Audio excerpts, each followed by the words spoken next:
مولاي صل وسلم دائما ابدا على حبيبك خير الخلق كلهم. حدثنا آدم قال حدثنا شعبة قال حدثنا الحكم قال سمعت سعيد بن جبير عن ابن عباس قال بت في بيت خالتي ميمونة بنت الحارث زوج النبي صلى الله عليه وسلم، وكان للنبي صلى الله عليه وسلم عندها في ليلتها، فصلى النبي صلى الله عليه وسلم العشاء ثم جاء إلى منزله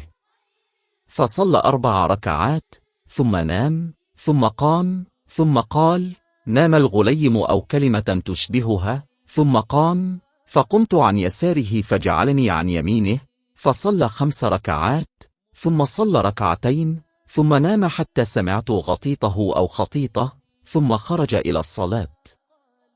ہم سے آدم نے بیان کیا، انہوں نے کہا کہ ہم کو شعبہ نے خبر دی، ان کو حکم نے کہا کہ میں نے سعید بن جبیر سے سانا، وہ عبداللہ بن عباس رضی اللہ عنہما سے نقل کرتے ہیں کہ ایک رات میں نے اپنی خالہ میمونہ بنت الحارث رضی اللہ عنہا زوجہ نبی کریم کے پاس گزاری اور نبی کریم اس دن ان کی رات میں انہی کے گھر تھے،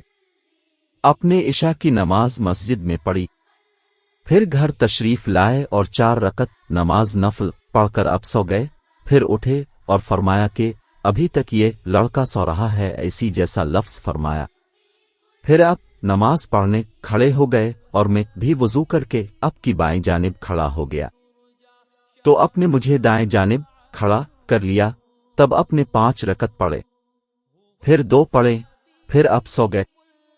یہاں تک کہ میں نے اب کے خراٹے کی آواز سنی، پھر اب کھڑے ہو کر نماز کے لیے باہر تشریف لے آئے۔